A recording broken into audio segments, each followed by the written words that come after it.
a crackdown in dissent by the military regime. On Tuesday, the country's bar association denounced what it described as arbitrary arrests and the secret detention of citizens. Lawyers would boycott court sessions until 31 July, it said. Court activities are said to be paralyzed by the strike, which could disrupt a landmark trial over a 2009 massacre that is regarded as one of the darkest moments in the West African nation's history. A court is due to hand down its verdict on the country's former military ruler, Musa Kamara, over alleged crimes against humanity in relation to the 2009 killing of more than 150 people in a stadium on 31 July. We're here saying that's the news collecting. Bueno, I recorded it this that. But also, I'm gonna tell you, you print it all. You send it. The story that we will bring up. I don't want to install up. You story it. We're on TV. You know that I don't go fast.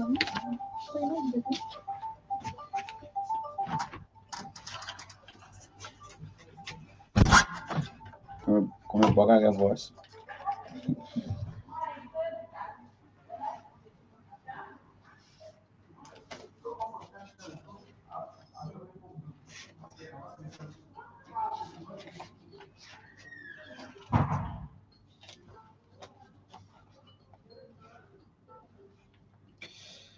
Thanks to Oliver Bound for the news bulletin, the foreign development. The news bulletin, it is a regular feature on the news program.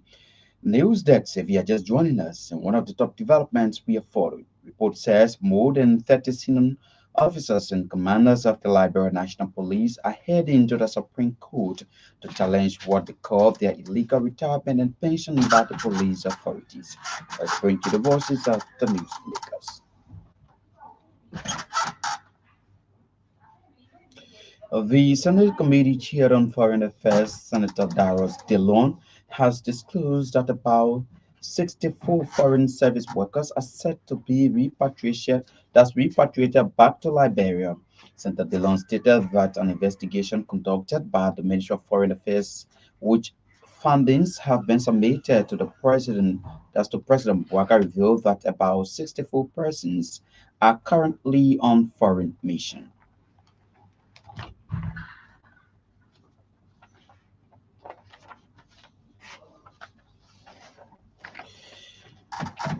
Let's bring you this development right here on the news program.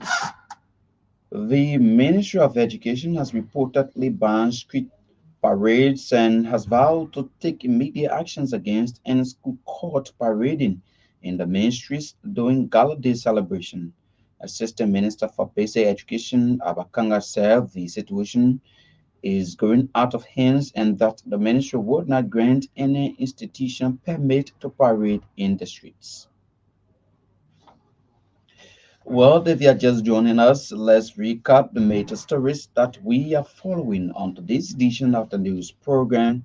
News Desk, Government of Liberia to repatriate about 64 foreign service workers, Senate Committee Chair on Foreign Affairs, Senator Darius DeLon discloses. Report says more than 30 senior officers and commanders of the Liberia National Police are heading to the Supreme Court to challenge what they call their illegal retirement and pension by the police authorities. To prevent threat to the lives of school children, Ministry of Education frowns on street parades, vows to take drastic actions against any school fun parading in the main streets during Gala Day celebration. And away from Liberia, lawyers in Guinea are on strike to protest against a crackdown on dissent about that's the military regime, according to the BBC. Let's take a break to rejoin you.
Thanks for rejoining us. Let's bring you the voices of the newsmakers.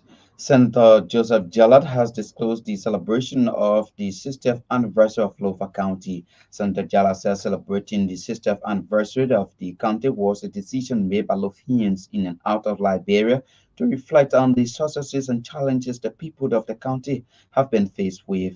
Speaking at his capital building office on Wednesday, he said the occasion will bring together sons and daughters of the county to foster development of Lofa and Liberia at large.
The voice of Lofa County Senator Joseph Jala. A ranking member of the former ruling CDC, Senator Zoe Penn, has openly confessed that the CDC government failed in the area of rural connectivity in southeastern Liberia. Senator Penn, who praised the Boakakung government for accelerating rural connectivity, said the UP-led government's six-year rural project, thus the CDC-led government's six-year rural project, is far better compared to what the UP government has done.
And the people in branch that are people in branch that are today, you can travel branch that is Monrovia, you can travel Bradford to get to Monrovia, you can travel Bradford to get to Nakepa, Sanford, Bremerton. So we have purpose in this government.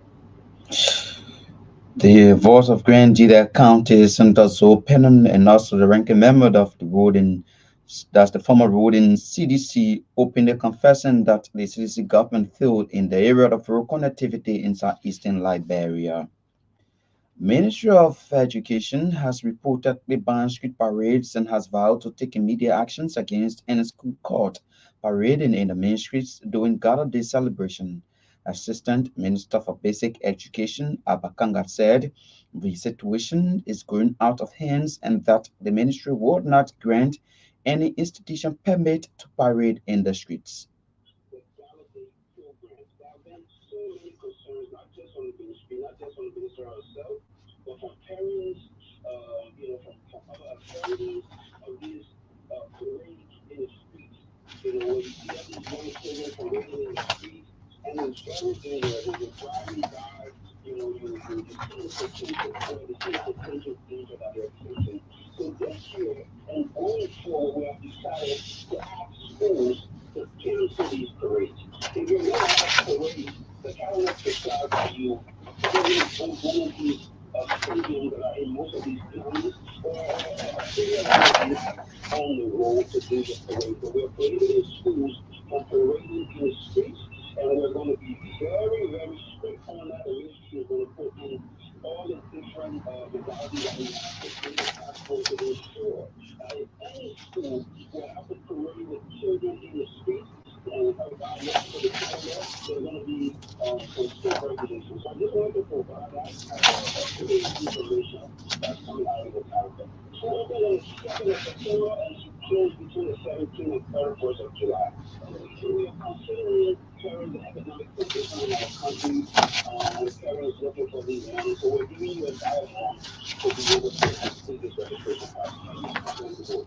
Being a charter school system and one of the other school systems that I know that are not so aware, I think that in the school, the purpose of us providing education to parents. And I think from the side dollars, it's commendable. We want to say thank you to them, and we want to ask other schools to move in that light. Abakanga is Assistant Minister for Basic Education at the Ministry of Education. The Senate Committee Chair on Foreign Affairs, Senator Darius Dillon, has disclosed that about 64 foreign service workers are set to be repatriated back to Liberia. Senator Dillon stated that an investigation conducted by the Ministry of Foreign Affairs, which fundings have been submitted to President Bouaka, revealed that about 64 persons are currently on foreign missions. Out of the number, the report disclosed that only 8 persons have been actively reporting to duty and meeting the benchmark requirements for foreign service employment. He spoke Wednesday on the Super Money Show.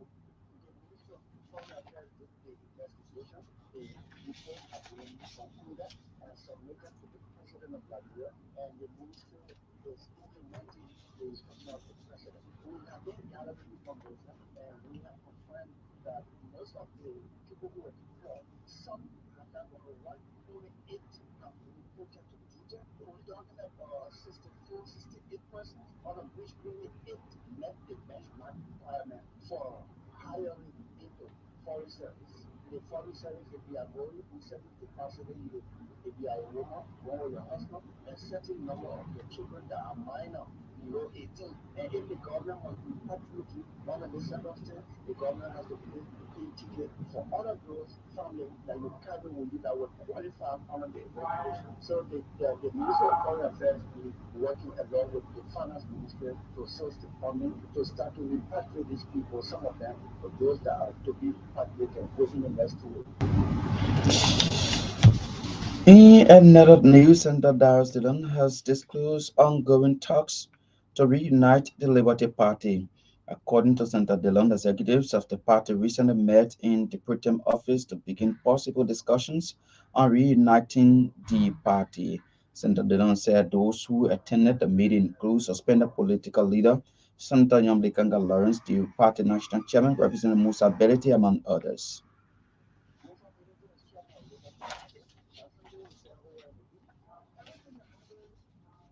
Everybody content creation for everybody. The type of music you get, the company you get. So for me, you have to take risk, but sometimes it's good to give your eyes some competition. So the meeting was almost a solution that you are coming to exactly this was not look like that. There's two persons from both sides. That meeting was held last week in our office, and there are roadmap to reconciliation that has started. And I think it is fair for us to keep it under the belt. If I had actually said this, you wouldn't even know that Musa, me, Wendy, Jacob Smith, and those of us who met last week in the Protem office. You wouldn't know if I had not said. So that means we're doing a lot of stuff there. So we won't, because sometimes, like we say, we go on don't look like our enemy anymore. Anytime we have the other side of party was starting with publicity, people benefited from Liberty Party division. And the party institutionally, not like people benefited from Liberty Party division. And we owe it to the institution and our parties to right the wrong. The force of Senator Darius DeLonde disclosing ongoing talks to reunite the Labour Party. Still in world news, the Liberia Electricity Regulatory Commission has issued a 25-year macro utility lesson to Energy City Liberia to supply electricity across Bapolu County.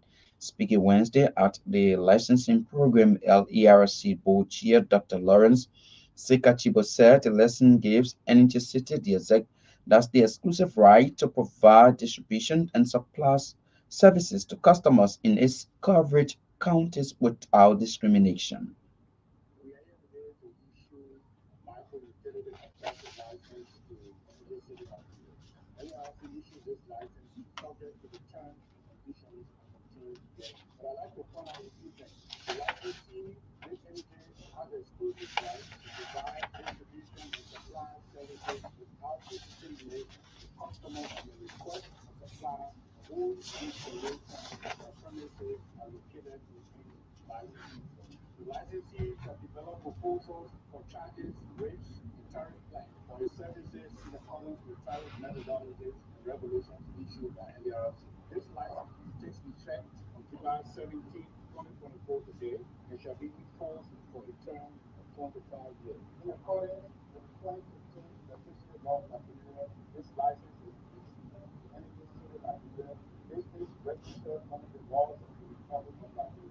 In and Alpha Utility as license for the generation, distribution, and sale of electricity without discrimination to customers within Buffalo County.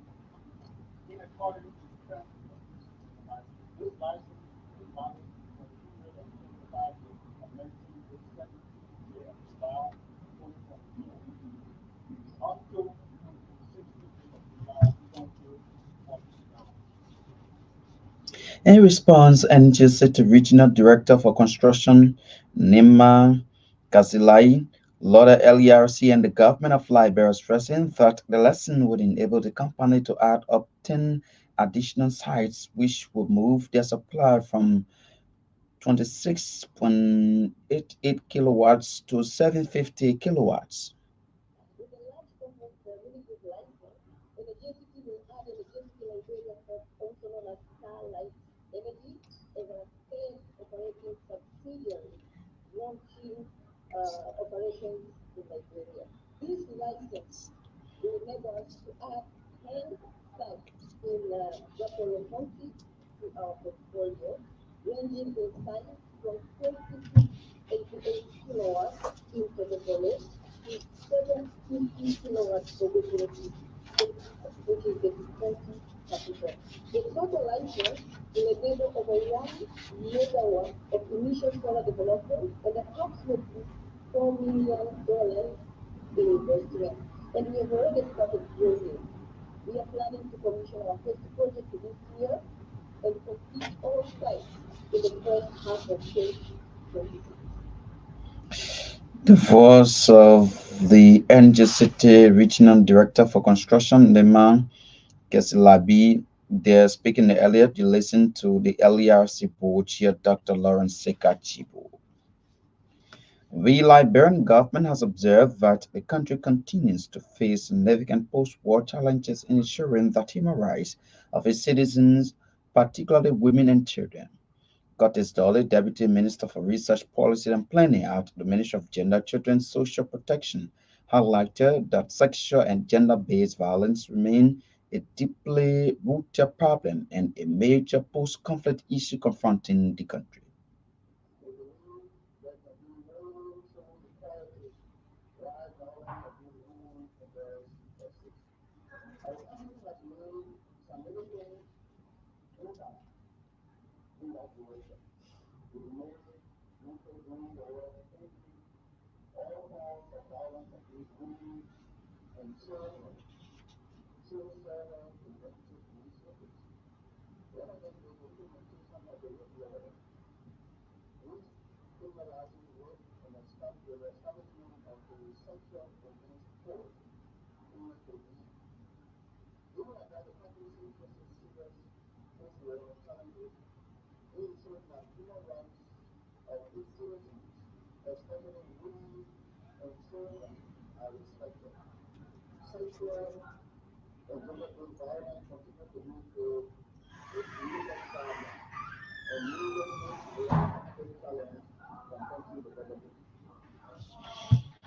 The voice of Curtis Dollar, Deputy Minister for Research Policy and Planning at the Ministry of Gender, Children and Social Protection, he spoke during the official launch of Action Aid Liberia's country strategic report on rights and social justice in Monrovia on Wednesday. The Deputy Director General for Quality Assurance and Compliance at the National Commission on Higher Education has stressed the importance of acquiring specialized skills for individual development. Reverend Solomon Jayu said the values of achieving specialized talks that skills are essential for sustained growth and impact not only for individuals but also for institutions and communities. The veteran librarian educator pointed out that the critical role education and skills development played in shaping the future of a nation, adding that the need for specialized skills has become more pressing than ever in a technology called advanced world. Serve Precisely, and the center for the Western complex in Liberia experienced numerous complex challenges, and this is why specialized skills were built. From healthcare to education, infrastructure development to environmental sustainability, specialized skills are critical to find solutions that can drive sustained growth and impact. Ready to Action to provide capacity development programs, areas such as leader development, community engagement, conflict development, teacher training, leadership mentorship, e-skills, to comprehensive institutional development, website design, and youth leadership is a step in the right direction by providing these programs. Really is empowering individuals and organizations with the skills they need to drive and make an impact in the society. In conclusion, I want to emphasize that achieving specialized skills is not a one-time event but a lifelong process. Giving the overview of the program, the founder of Ready Ambassador John Gray said the institution was established to provide professional consulting services and educational programs in the areas of career development seminar, community service leadership seminar, mentorship, peace building, youth leadership, among others. What are we doing to help our people? So as a government, my wife has started speech right infrastructure. The government needs to start now on a leadership grant. Educator and get that grant. Part of the state program agriculture. All the countries need to start. One of our organizations, of course, here we have the issue of disease right. Some of us who do the percentage work of our communities, watching and facilitating of young people who will be the government to ensure that they are in their legitimate and welcome that. One of our guys are here. The youth development skills development program is a mentorship program that actually young people how to guide themselves, how can we ensure that we maximize the potential. They don't want to be business of one political party, they're falling into the same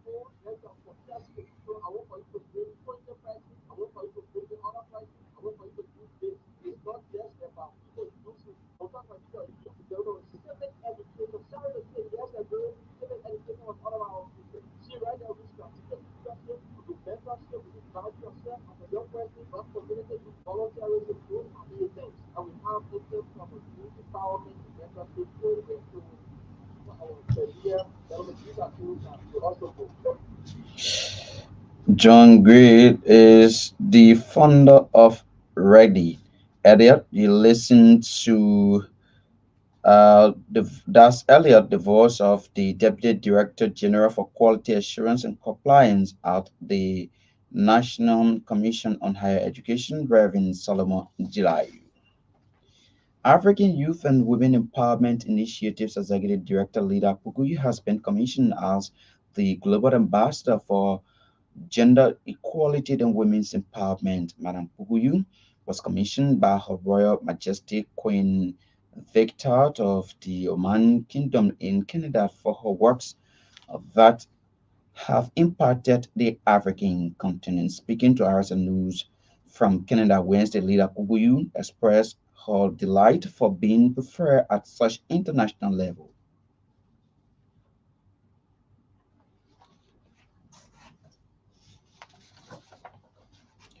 As means of maintaining ordinance in the township of Concotan, Commissioner Edward Lahar has commissioned several individuals as task force members to restore law and order.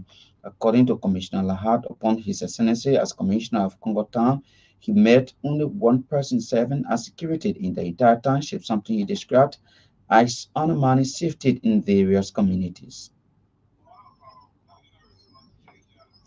May I give it? I told you I was doing the story.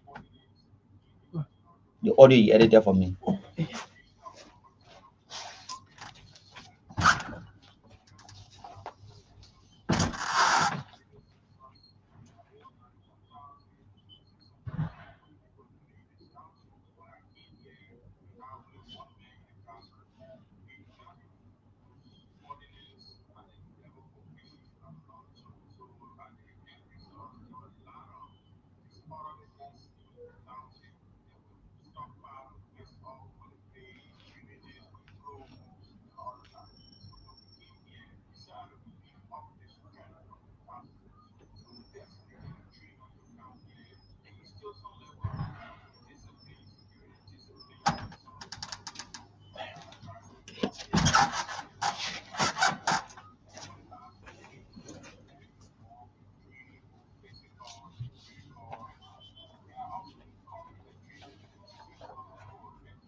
Elo Lahad is the commissioner of Congo Township there speaking Wednesday.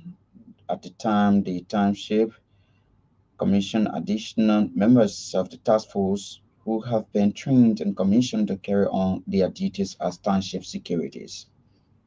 Back to this development, African Youth and Women Empowerment Initiatives Executive Director Lida Pukuyu has been commissioned as the Global Ambassador for Gender Equality and Women's Empowerment. Madam Puguyu was commissioned by Her Royal Majesty Queen Viclex of the Oman Kingdom in Canada for her works that have impacted the African continent. Speaking to RSN News from Canada Wednesday, Leader Puguyu expressed her delight for being preferred at such international level. I was invited by Her Royal Majesty Queen Victor from the Oman Royal Kingdom to be inducted to the position of Oman Royal Kingdom's Global Ambassador for Gender Equality and Women's Empowerment. I have been living in Canada for the last 3 4 years now, and has been with a lot of activities to honor ceremony. I was also invited as a lady within the Oman Royal Kingdom, where guests that flew in from all over the world, notably amongst them were Dr. Julius Garvey, who happens to be the son of prominent civil rights activist Marcus Garvey. There were kings and queens and royalty from all over Africa, and people flew in from Nigeria, from Uganda, from Tanzania, from Ghana, from the US, from the Middle East in order to be a part. And I'm delighted that I was able to inform the Liberian community in Canada, and especially in Ottawa, who accompanied me to receive the award on Saturday. Leader Pukuyu is the executive director of the African Youth and Women Empowerment Initiative there. disclosing that she has been commissioned as the Global Ambassador for Gender Equality and Women's Empowerment. Bringing us to the end of today's edition of the news program. News Desk, as we take leave of you, these are the top stories we have been following. Government of Liberia to repatriate about 64 Foreign Service workers. Senate Committee chaired on Foreign Affairs Senator Darius Dillon discloses. Report says more than 30 senior officers and commanders of the Liberia National Police are heading to the Supreme Court to challenge what they call their illegal retirement and pension by the police authorities.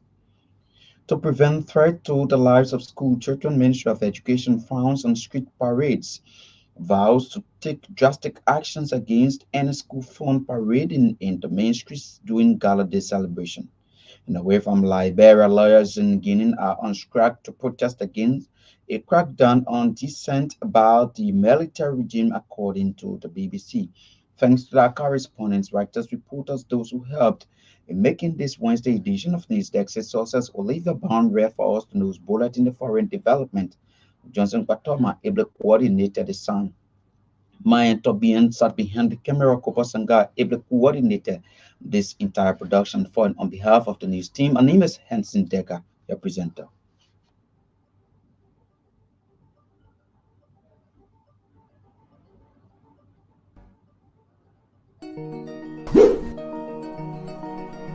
When it comes to communication in Liberia, Orange is number one. Orange is the best. Orange is the best. Oh, Orange is the best. Orange is the best. Strongest network, widest coverage. Orange is the best. Fastest internet speed. Orange is the best. People, Orange is the best. Yes, Orange is the best. Please, company Guinea, that's a Orange. Top of number one. Company Tita, Orange, I don't got it best. Orange, we want you that telephone on phone. Reliable, trusted, and dependable. Orange is about 7. Yeah, Orange is Orange is the best. It's all about what matters to you. Orange.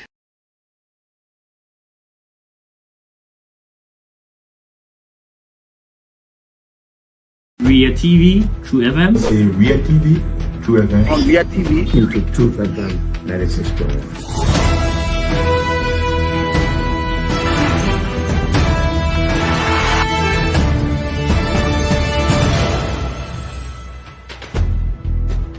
What's the meaning of the black barrel? The black barrel is to tell Joseph Wakala if you don't organize yourself in a grateful manner, we'll keep your data like You might say what you want to say, but for us, we are here to make sure we build our country, that we are respected. We have donors that are coming because of the confidence.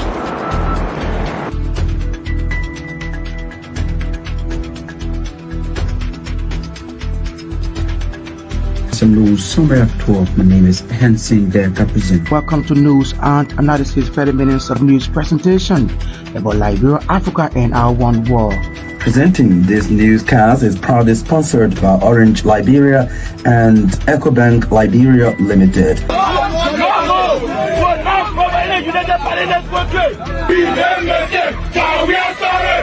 How is life after the presidency? But before the presidency, the same life, that's what you see. I live a different life. You know, when I was not president, this life, that's what I live, you know, with my family and I have a lot of interest in the health sector, the educational sector, and the agriculture sector. Roads, connecting roads in this country. Yeah, we are calling international community to come to intervene for us because, like I just stated previously, we don't know who to trust.